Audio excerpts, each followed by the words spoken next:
Doing well? I'm doing well, very well, thank you. Awesome. Well, yeah. Have you been in San Francisco all weekend or seeing the sights or anything? We came a day early and going to stay in Australia too. Awesome. My family's with me and they haven't been to San Francisco before. We took my daughter on San Francisco, we took her on a tour. And took her on the Golden Gate Bridge and she was like, yes, screaming the whole way, both ways. It's awesome. So cool. It's really hot here right now. This is not normal. Okay guys, yeah, I came from Texas thinking, I'm gonna wear a sweater. No, I didn't. It was really hot. I'm really pregnant.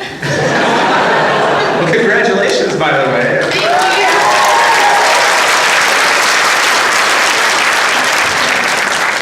Right, well, I was just going to ask you real quick if there's anything you're kind of working on or anything you really want everybody here to know about.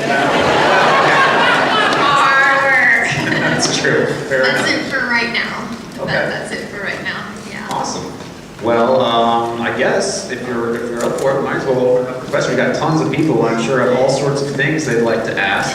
So if you'd like, everyone, you can start lining up at the microphones if you have questions. Don't be shy. Just remember to kneel and sit down behind so people can see. Let's see, it looks like we have a winner over here on the left. Oh, yes. Oh, wow. Can somebody get that microphone for her?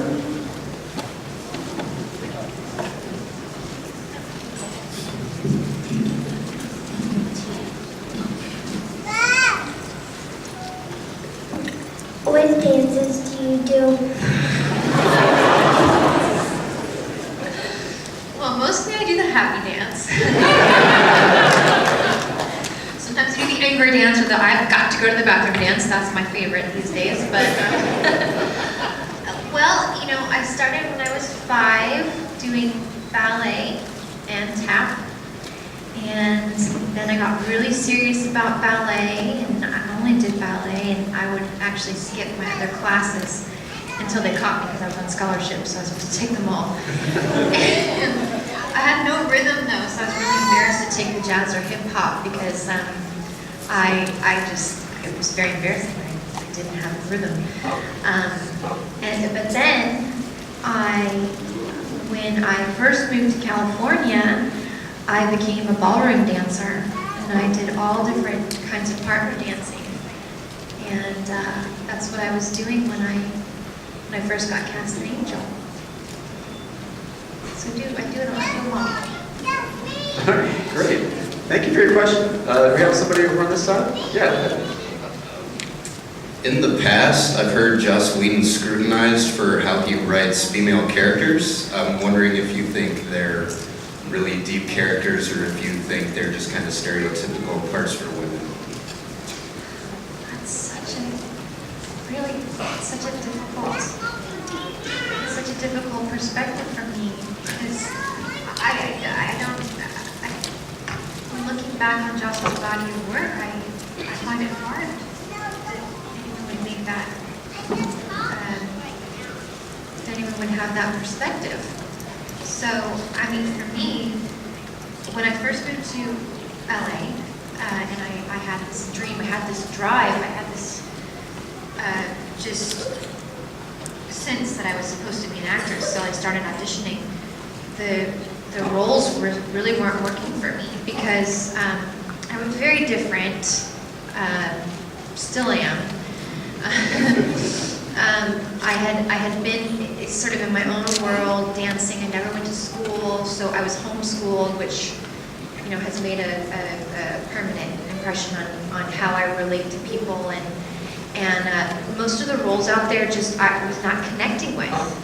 And then I met Joss, and things just opened up and changed, and I was given an opportunity to take on a role for someone like me that was different and unique and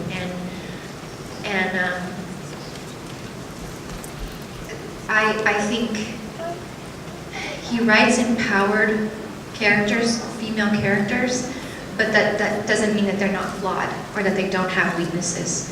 And River, for instance, was so strong in some ways and had incredible vulnerabilities as well. They're dynamic, they're real, and they're interesting.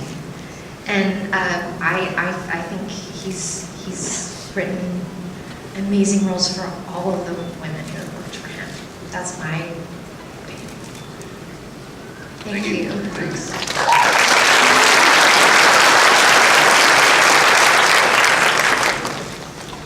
Hello. Hi. I have a much less serious question. Okay. So you've done a lot of sci-fi roles, and then you've also, you were in Knights of Badassdom with Peter Dinklage, which was really funny. And that was more like fantasy genre. Is that something that you would want to like transition to do more of, or are you more firmly in the camp of sci-fi? Well, I think what originally I didn't intend to be a science fiction actress, but the roles are so great. And when I first came to LA, I wanted to be in Jane Austen movies. I really wanted to do period films, and I met Joss, and then everything changed, and sci-fi kept offering these great roles that were interesting and different, and it just worked for me. And so I always just read the script, and it doesn't really matter what it is. If I feel connected to the character, I'm going to do a better job, and it's more likely that I will get the role. So it doesn't really matter to me the genre. But I loved doing Knights of Badassdom because it was more comedic as well, and I got to work with such incredible comedic actors, and I learned a lot. So I keep wanting to stretch myself and try different things. But at the end of the day, it's all about just the character itself, not even the story so much as it is the character. Thank you. Thank you.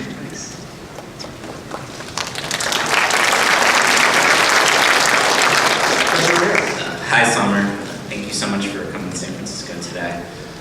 So one of my favorite TV shows you were in was the Sarah Connor Chronicles. I think I, like many other fans, were pretty frustrated at how quickly it ended and felt it didn't get the fair shake it deserved. Especially that ending left me with so many questions. Were you given any insight at all as to what that ending meant? What it meant?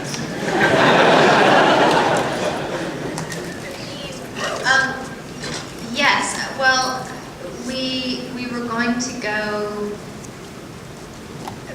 back, back into more of the origin of John and Cameron and Allison in the third season, and I was really excited because I loved being able to play two different characters. Cameron was changing rapidly and was really interesting on her own, but then getting to play Allison as well would have been incredible. I loved the idea of playing this line between her purpose in life being her devotion and keeping it safe, but then with it crossing over into something different, and there was almost a sense of jealousy and possessiveness, and I was really, really into it. And we thought we were getting a third season up until right before we started shooting, and from what I understand, it just came down to money. So yeah, I was very sad. I loved that role. Speaking of roles and why I'm drawn to it or not, and I loved the way the story was being told as well. So I'm really sorry about that. We all did too. Thank you. Thank you.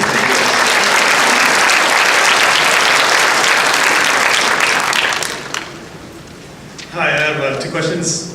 First one is, have you ever been offered a video game role? And if not, what kind of company or role would you take? And the second one is, how was it like acting with Cersei? Oh, it was intimidating, even though she was like a big sister to me, and what the most interesting thing, and she's a very interesting person to me, about Felina, is that she has this intensity, right? Almost intimidating, but then it's balanced by an equally goofy side. I think it has to somehow. It's like it's her survival. She knows that she has this power and this intensity, and she's so sexy and mysterious. She balances it out by being so self-deprecating and goofy and at times whimsical. Yeah. She's just an incredible spirit and was so inspiring to work with. But it was funny, because I was playing a robot and I couldn't really. The way that I was giving to her in scenes is so different than you normally would as a scene partner. So that was a special part of our dynamic. And as far as video games, I think the last video game that I ever played was that duck hunting game with the old gun. What was it called? Yeah, duck hunt. I'm pretty good with guns though. So maybe they'll do a remake. Can't help you there. Thank you. Thank you. Spot a little bit, but whatever. Originally, I was going to ask you, first of all, thanks for being here. Huge fan of Firefly. And I was going to ask that repeated question, when are you doing season 2? So funny. But then I heard that you do ballet, tap, and ballroom, and that made me think, oh, have you done any Broadway musicals before, or would that be something you'd be interested in doing? Yes, absolutely. I would love to.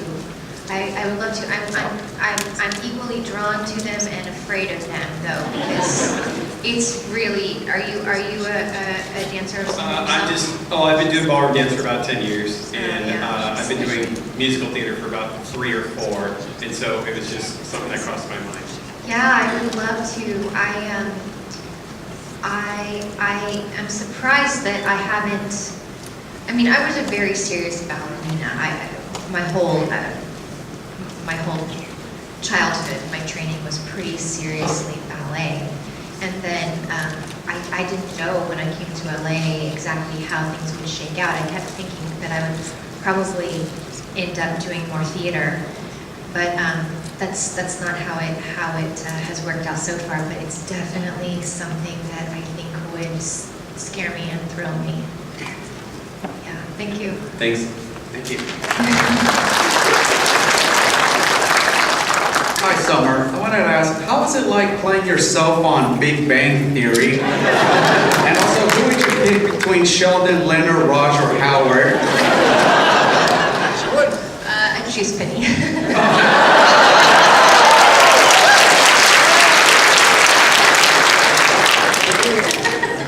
No, I think all the guys are great. I was actually the scared nerd there. They were very kind to me and very professional. And I always say, the way that they shoot is so different than anything I had done because I've only done drama. So we were shooting on the same lot as they were. Our sound stages were down the street. And when they invited me to do the show, our showrunner, Josh Friedman, actually walked me over there, so it kind of felt like my first day of school, and Dad was gonna watch me, rehearse. And a lot of times when you're doing drama, you don't even get to do a table read. You get the script sometimes when you're already shooting it, and it's much more spontaneous. You can do scenes all different ways, and you don't have to have a sense of perfect rhythm or timing. So when I got to the table read, they were serious. They were hardcore. All of the writers were there. They were taking notes because the construction of the words is so important. So it was really intimidating for me, and I just kept saying, do not laugh, do not laugh, do not laugh. And of course I did, but they were very understanding and like, just be yourself, you know, just be funny. And I'm like, but I'm not funny. You gotta like help me out here. And I made it through. It was really cool. And then I kept running into the guys in real life, and it was like I was the stalker, and I'm like, I'm really not following you. And I would like run into one of them at the store. But they were really cool. I had a great time. Awesome. I think you're very yeah, question over here. Hi, my question would be, when the Firefly group gets together, because you guys say you socialize a bit, who's the grown-up in the room? There's a grown-up in the room? I mean, I looked up to all of them because I was the one who showed up without knowing how to read the call sheet to figure out when to get to work. I mean, I was really that new. But I would say Gina has that maternal goddess quality that I would do anything she said, no matter what her advice was. She's always right. And Adam, I would say, was in the beginning, especially because I was new to LA and I was so sheltered and just kind of trying to make friends, and he would have me over to his house for dinner, and he would invite me over to play with his kids, and I would go to their school concerts and musicals, and he gave me great advice too. And of course, Joss was such a he gave me a safe place to really learn and to make mistakes, and I did. And always gave me great advice. And when I moved on from doing Firefly, he would give me advice on which roles might be good for me, read scripts if I needed. So I had a lot of support in that show. Yeah.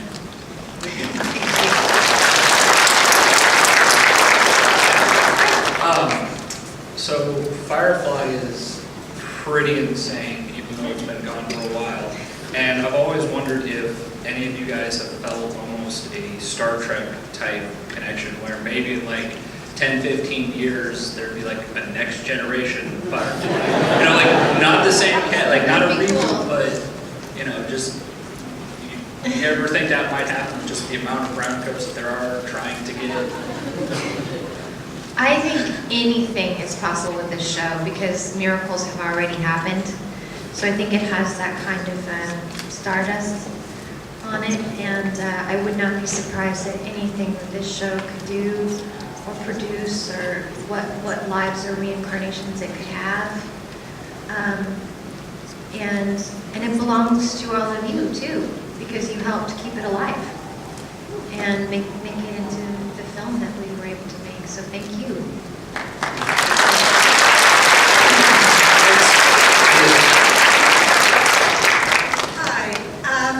Summer. I've watched you on so many shows like Chuck and Alphas and all the John Weldon shows, Dollhouse. But you are on air, and it's one of the shows that's still on the air, and they're doing all the new DC shows. Is there any chance you're going to show up on another one of the DC shows? Well, I'd sure like to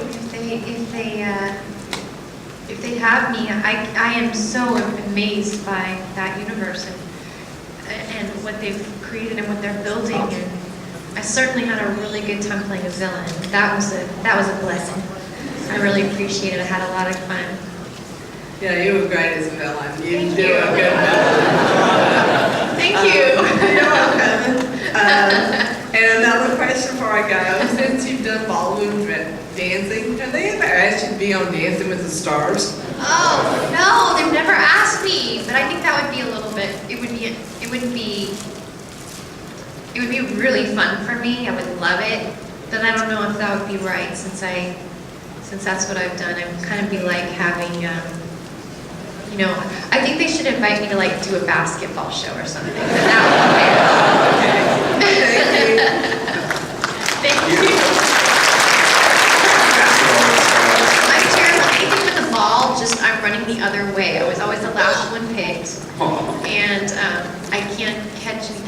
throw anything or, yeah. Hi. Hi. As a person who watches like TV shows, and sometimes you come to like a second season of a show and suddenly the writing becomes just bad, and you're like, why are they keep making bad episodes? Yeah. And I really appreciate you as an actress. You're a great actress, and I wanted to ask you, like, okay, so you're on a show, and suddenly you're presented with a bunch of like bad scripts, and it's like you're already on the show. How do you handle that, or what do you do with that? Well, that's a good question, and you know, my fellow actors and I have had many a conversation about that, because when you sign on to a show, that's you know what's happening in the moment, but they can take the show in any direction. And one of the other challenging parts of doing drama is that you have a different director for each episode, and sometimes they don't watch the show. So, you know, I've had directors ask me to do things, especially, I won't say what show, but that probably wouldn't be smart. But where you just say, well, can I just do a take once the way I think I should do it? And the editors will always come up to you afterwards and say, thank you, because I didn't know what I was going to choose from, because it's not what your character would do. And it's tough. It's tough. You're part of a team when you're doing a series, and there are contributions from everyone in every direction, and you'll win certain battles and you'll lose certain battles, and you just have to do your best to serve your character, but also serve the group. And I've been on shows where people have been really unhappy, and I've never been one of those people, because I was always so happy to just be there. I could always find a way to make the best of it, I guess. So I couldn't give you a solution for it, other than to just do your best to serve your character, and then do your best to serve the team, which is a really, really gratifying part of doing being, working with the whole group, the writer, the directors, the producers, your fellow actors, the cameramen. It's a real collaboration. Thank you very much.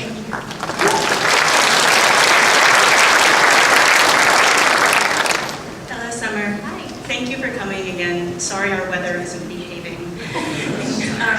So I was wondering, have you ever had a role where you have a kind of strange first impression, and how did your impression of that role change over time? Because I think if my first major character introduction was to pop naked out of a box and scream, I would raise an eyebrow at that role at least. Well,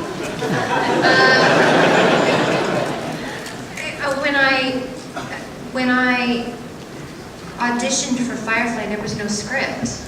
It was just 2 pages of dialogue. That's all I had to go off of. And the way that I've told this story so many times, but to me, it's just, it's an example of Joss's writing. I auditioned for Kitty Pryde way back when they were making the very first one.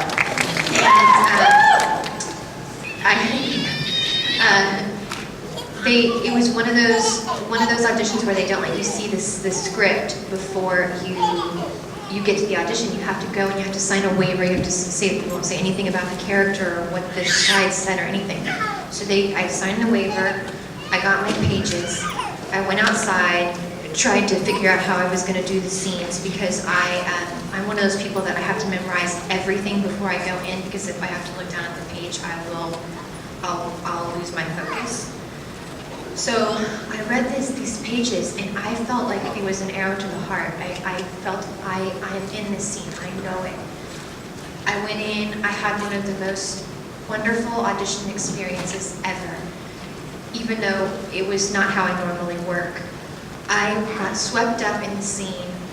and actually just enjoyed it. Usually auditioning is like, you'd rather poke needles in your eye. I mean, it's really stressful. But I've had a good time. And so I remember I told Joss about it later on, and he said, I wrote those pages. And that's what happened again with Firefly. When I read these pages, I felt like I knew the character, even though I didn't have a script. And that's very unusual. A lot of people are like, I'm not going to audition this, I need the script. And I auditioned, I tested with these 2 pages, and it was enough for me. I felt like I knew the character. I felt so connected to her and to the story.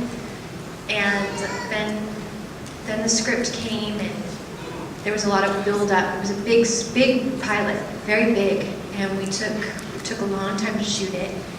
And it was only my 2nd ever job after Angel, and so I had my first big scene where I, come out of the cryo box, and so I had a long time to worry about it, a long time to think about it, sleepless nights, just wondering about it, and I was still learning how to act. I didn't know how to revise my script. You get new pages all the time, and I didn't know the rules about how to go to set, because I had come from ballet where you have to listen to the music, and when you're supposed to be on stage, you go up to the stage and you get ready to go on stage. So I kept standing there, not knowing that they would come get me, they would let me know when they needed me. So finally the day came for me to do my big scene, and I didn't sleep all night. I was really nervous.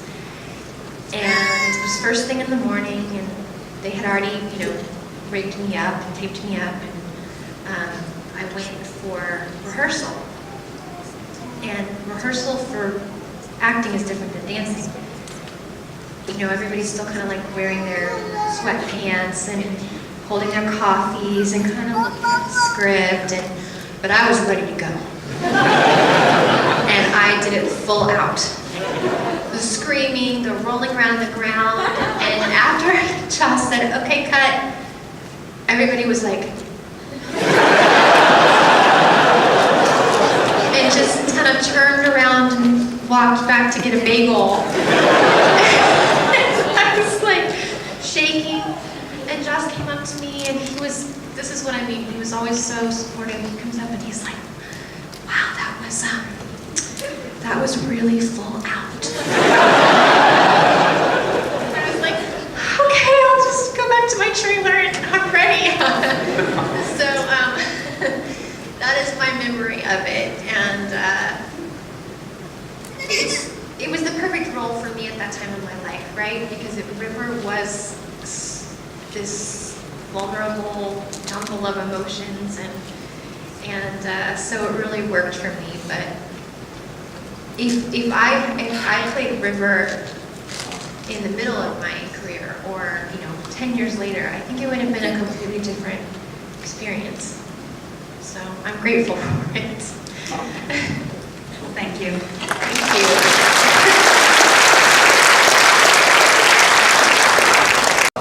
Got a couple questions. Do you know the gender of your second child yet? And also, has your daughter seen any of the show yet? Well, we're having a girl, another girl. And Mila is, sometimes excited, sometimes she's not sure that she wants to have anyone else. But she hasn't really, I'm trying to figure out where to start with her. She's only 2.5, so I think I'm going to show her the Christmas movie this year, where I play the Christmas elf. I think that's about where we're at right now. We'll work up from there. Thank you. Thank you. Hi, thank you. I guess my question is, I know it might be hard to pick one, but what's your favorite memory from being on Firefly? What was your favorite experience? I think when I just walk through the memories, the thing that comes up for me is any scene where we were eating together. where we were sitting around our dining table and just laughing. We had so much fun together, and oftentimes I've heard my castmates say that those scenes where everybody's in the scene are usually the ones where you wish you could call in sick because they take all day to shoot. There's so much coverage, so you have to do the scene a million times to keep the camera, and it can be very tedious. But because we really enjoyed being together, those were some of the most fun days that we've ever had because we genuinely really enjoyed each other's company. So that's what I would say. And Ron's laugh, best. Thank you. Thank you.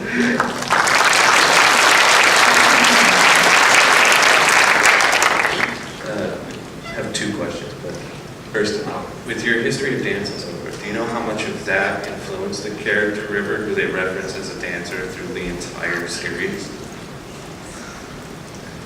Well, I do think that Joss kind of, in a way, kind of worked with who I was. I think he had a really good time shooting ballet. When I first worked with him, was on Angel, and we really connected through the dancing. It's funny, when I first moved to LA, my agents told me, don't tell anybody you're a dancer. You know, if they know you're a dancer, they're gonna know you're not really an actor. So I was really trying to downplay it, and I actually snuck into the call back, and I missed the dance audition, and Joss cast me without seeing me dance. And it turns out that I was far more qualified dancer than I was an actress. So it worked out really well, and we had such a good time shooting Angel, shooting all those dancing sequences, and he even added an extra day of shooting to shoot more dancing, which is so unusual because whenever you see dance sequences on TV, they usually it's just in the background for one shot, and I loved that he really gave it some time. And so then when I was cast as River, I think, you know, he thought about that, and he let me dance in one episode, and I also found it more natural to approach the character physically first before I was able to express her verbally. And it also worked for the character because she was so different and kind of in her own world and had a difficult time expressing herself. I found that doing a lot of the scenes barefoot and really relating to the ship physically helped me with the character. The other question was, did it help having the Firefly being one entire set? Well, that was only for the film, and yes, it did. Absolutely, it absolutely did. We felt really connected to the ship. It's one of the few shows that I've ever done where we would hang out on the set in between takes. You know, we would actually spend a lot of time in that little living room outside of the infirmary, just reading books or eating. And I remember a lot of days I would come in from lunch and there'd be a crew guy sleeping in my bed. But hey, you gotta catch it where you can. So we just kind of used it like a house. And it had that feeling of home. So when we came back to shoot Serenity, and we saw the ship completely assembled as one in one piece, it was really powerful for us. Thank you. Thank you.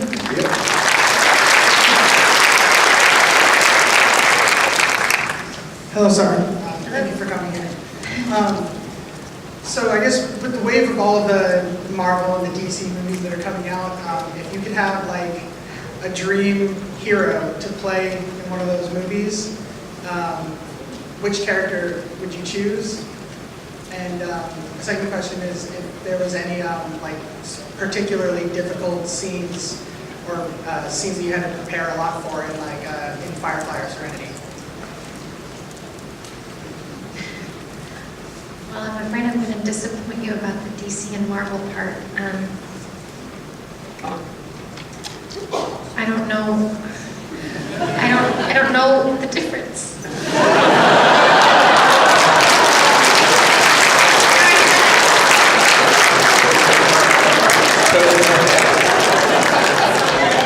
It's okay, we still want a River Tam beats up everyone for an hour and a half in the I don't know, you know, I love to read and I read a lot of books, but I'm helpless when it comes to comics. And a lot of people ask me, you know, which character I relate to most or which one inspires me the most. And as many times as people have given me the answer, I'm still confused. I know Wolverine, right? He's one. You know, he's great. And, you know, Wonder Woman, but it's sort of like I'm turning so red. Am I like looking so embarrassed to just confess this? I grew up loving She-Ra, and it's the same thing with the video games. I know Mario Brothers, and that's about it, and the Duck Hunt. But one of these days I'm going to learn, because I'm sure I'm around all the love, and it's intense. I've even done panels with people where they're talking about the issue numbers and gotten into arguments about it on panels. It's intense. But anyway, that's the truth. I love you all, and I'm sorry. I don't want to offend anyone.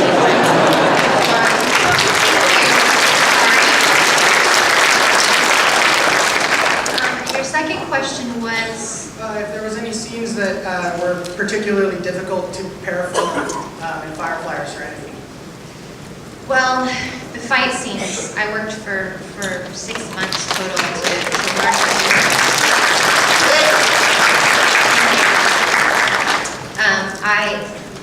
I could not believe that Josh was going to let me do this for the movie. I remember the day he told me that he was going to turn River into this human weapon. And I just said, yeah, I love it. I'm ready, you know. And then he sent me to, you know, fight camp, and it was just like Gumby learning how to throw punches. It was bleak there in the beginning. But luckily I had the ballet, and I knew I could do choreography, and I could copy movements. It was just a little slow because dancers are very flexible, and they're very, they're light, but they're high, you know, and you hold movements longer, whereas with martial arts, it's very snapping, almost like a snake. You're out, but you're in really fast. And it's very low. I had to learn how to do all these leg sweeps and lunges really, really low, and really build a lot more muscle. And it took months and months and repetition, but I thought it was great that they were giving me the opportunity to do it myself, because I've been on other sets where they just don't take the time to teach the actor. They would rather just have a professional that can do it quick and do it right, and it was a great learning experience for me as a person, because there were a lot of days that I wanted to call in sick, or run for the exit, or take really long bathroom breaks. And so yeah, that's what stands out for me as the most challenging. Thank you. Thank you.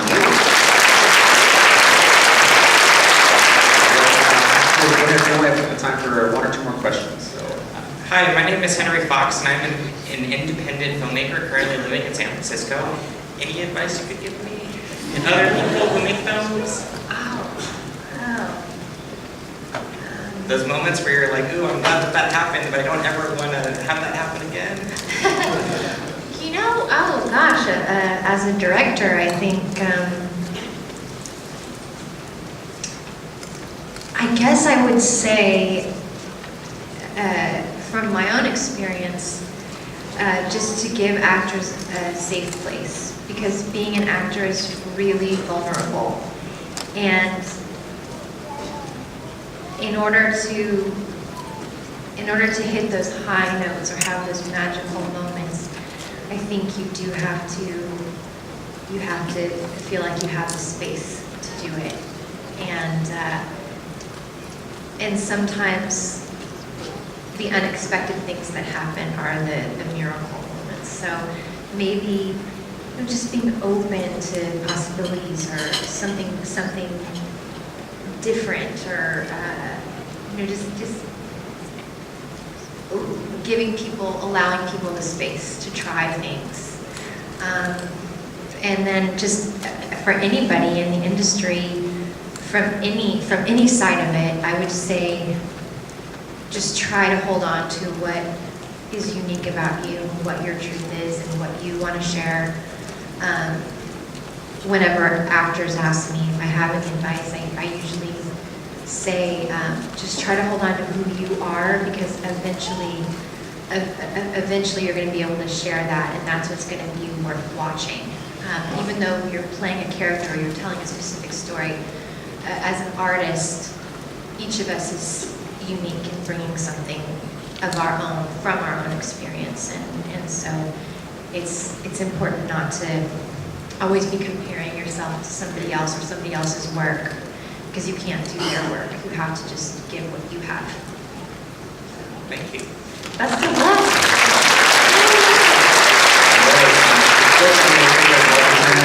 Questions. Sorry, we've run out of time, but I think Summer, you're going to be doing some autographing and photograph sessions maybe later today and tomorrow. I'll be available if anybody has any questions. I'll be there.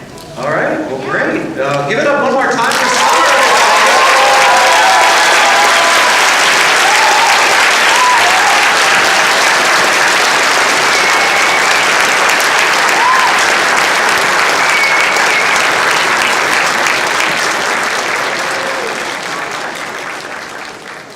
Hey, it's Adamic. Thanks for watching this video. San Francisco Comic-Con was a lot of fun. I got to meet a lot of people and shot a whole bunch of videos and pictures, which you can find here on YouTube and my Instagram, which is also ADAMICradio. I've got some cosplay stuff, including Pickle Rick, Rick and Morty, and Slash,